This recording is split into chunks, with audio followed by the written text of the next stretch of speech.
Coming to you straight from the Rio Grande and beyond. Broadcasting to the four corners of the globe. So grab your seat, your coffee, or your sundowner. Okay, everybody, here we go. On point, as always. This is Gloves Off. Gloves Off. Back at you and Gloves Off. I'm Professor Buitrón, and with me we have founder of 2503 Interfering with Child Custody Group, George Saldana. How we doing, George? You doing good? Good, man. Thanks for having me on today. No, thanks for doing what you do, because number one, you've helped out a lot of people, you and your group, and that has to be recognized. And not only that, there's we're coming into the holidays, and besides every weekend, the holidays is really when some parents are left behind, even though they have a court order, they're left alone, and they're being, how can I say, brandished or kicked away by some of our law enforcement as well in some instances. Or but let's touch base on how you started. Yeah, 2503. How do you? What came about when you started 2503? Interference with child custody, Texas Penal Code 2503. Our group started after I didn't see my son for 22 months. I called law enforcement, and they told me if I wanted to find my son, I had to hire an attorney. And something didn't sound right. And so somebody advised me about interference with child custody, Texas Penal Code 2503, saying it was a felony, and there's where it started. I started digging into the law, and we went from there. And we've made some significant changes in the movement. We've been moving mountains, and things have been great in the last 3 years.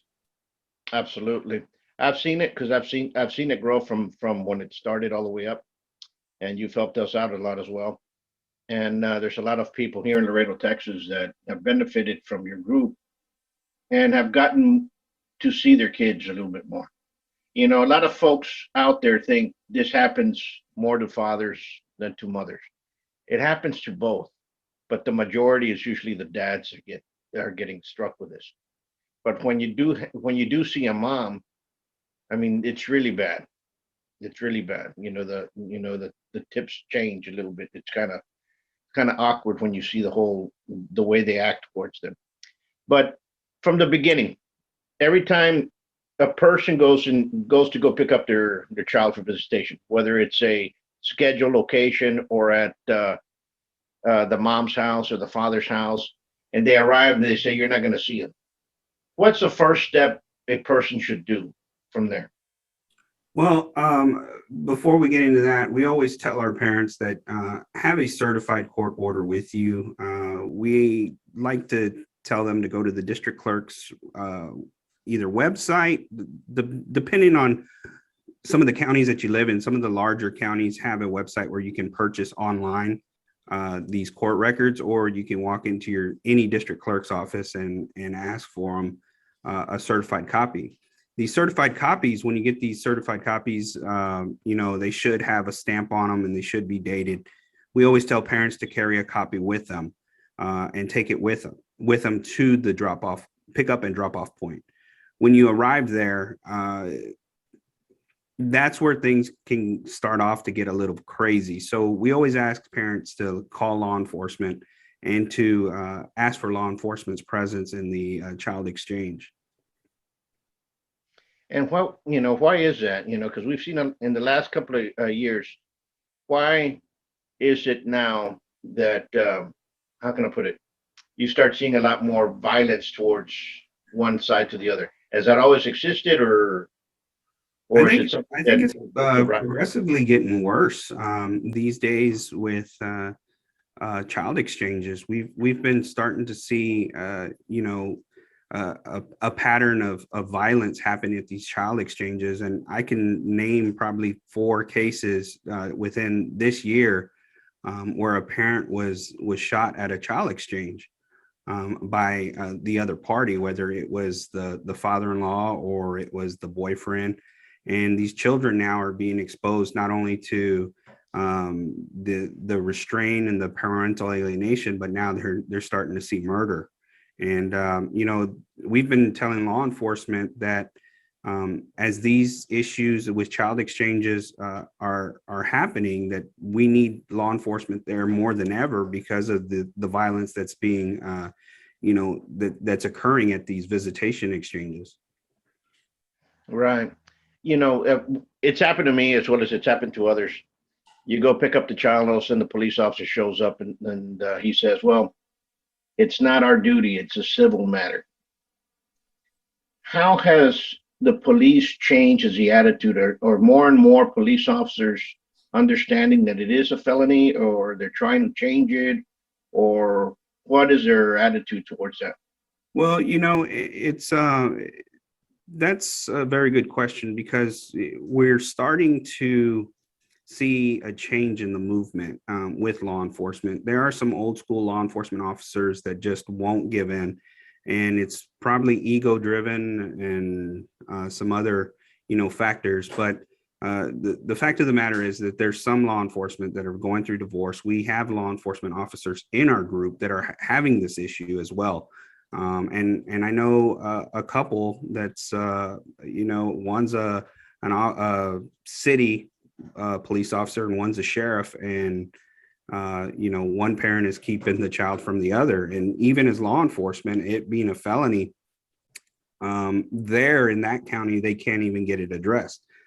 But we went to Dallas last weekend, and we met with some constables there, very, very in tune to this movement. And they actually took it to the Dallas County DA's office, where they said they were very, very receptive about changing their policy and trying to get more enforcement of this. And like, again, our group doesn't advocate to make parents felons. We don't advocate to throw moms and dads in jail.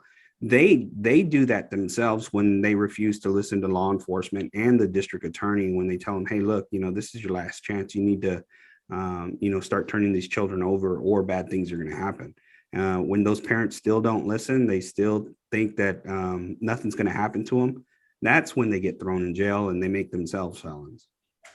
Absolutely.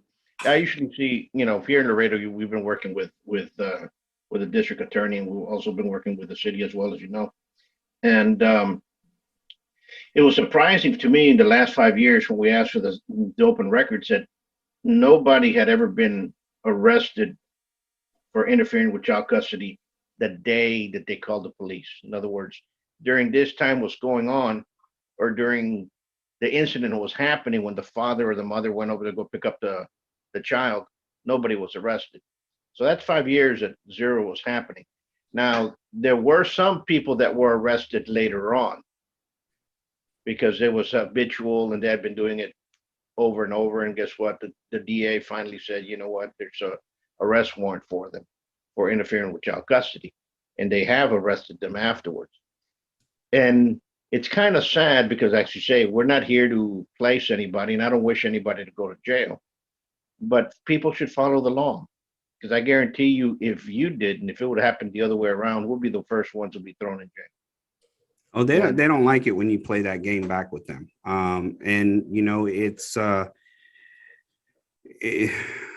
It's very hard, because at certain points, you try to you want the law, applied across the board equally, but we know it's not.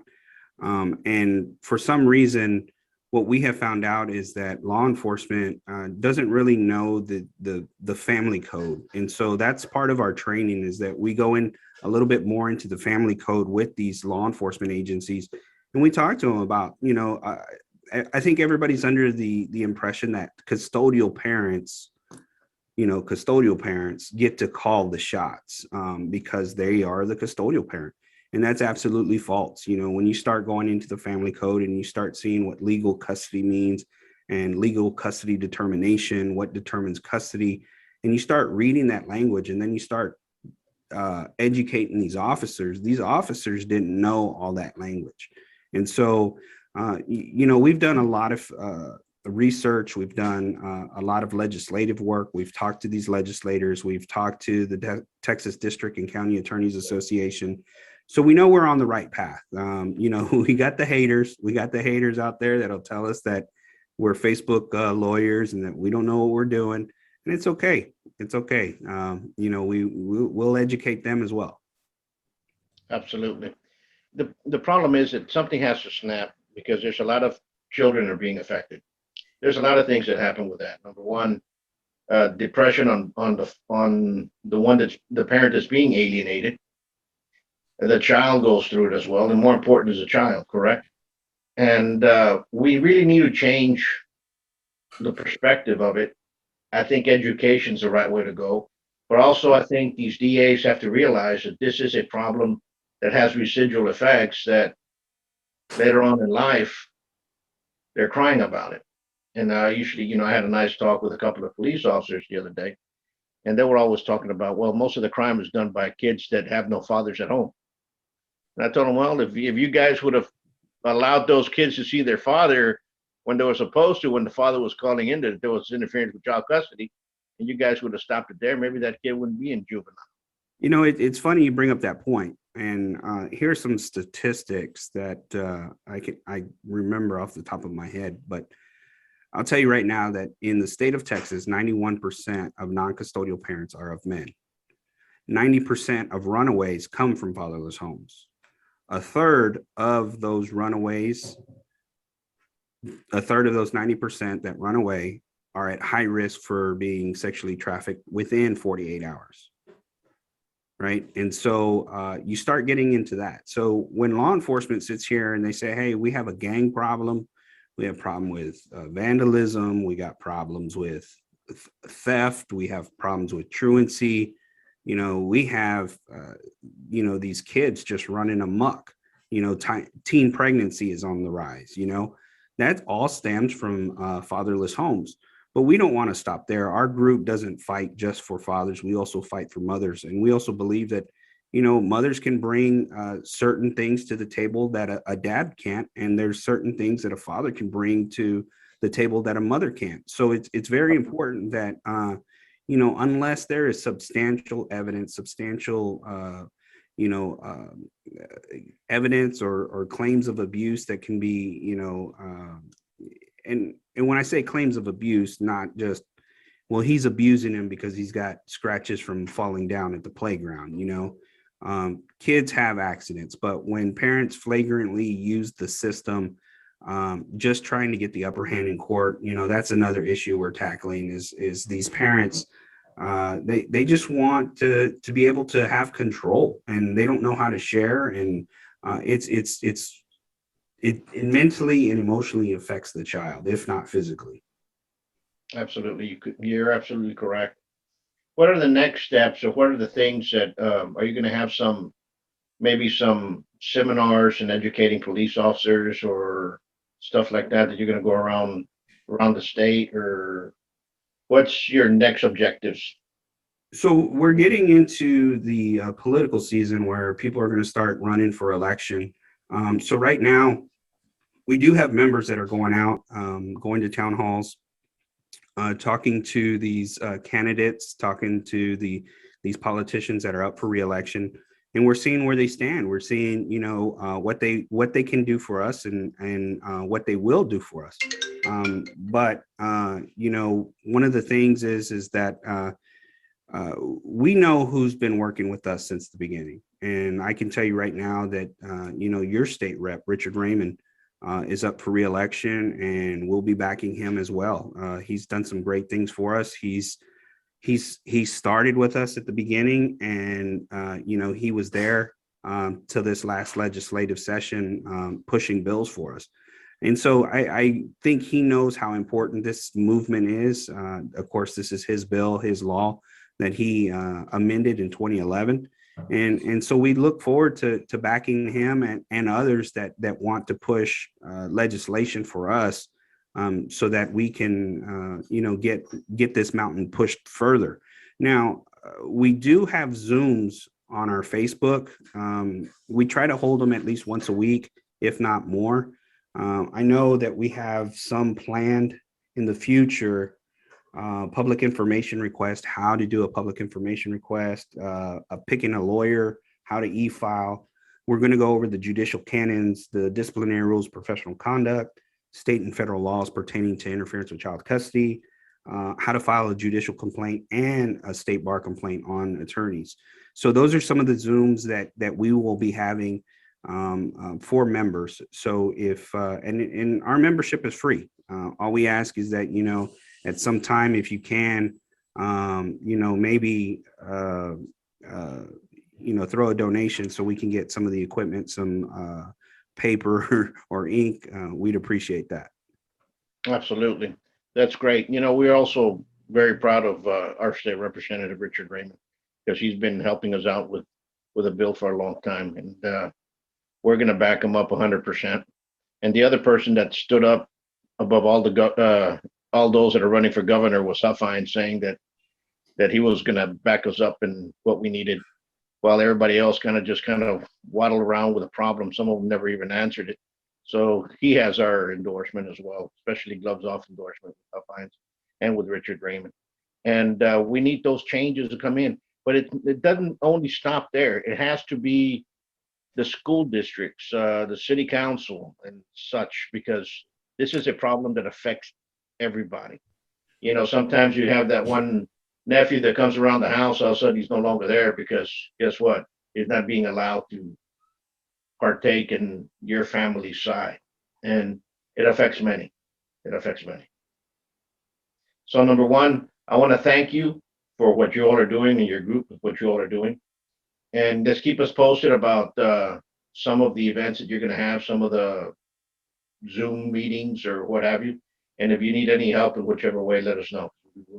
Sure thing. Thanks for having me on today. And if we don't see you, you have a great Thanksgiving and your group as well. Much peace. Thank you, Paul. Appreciate it. Bye.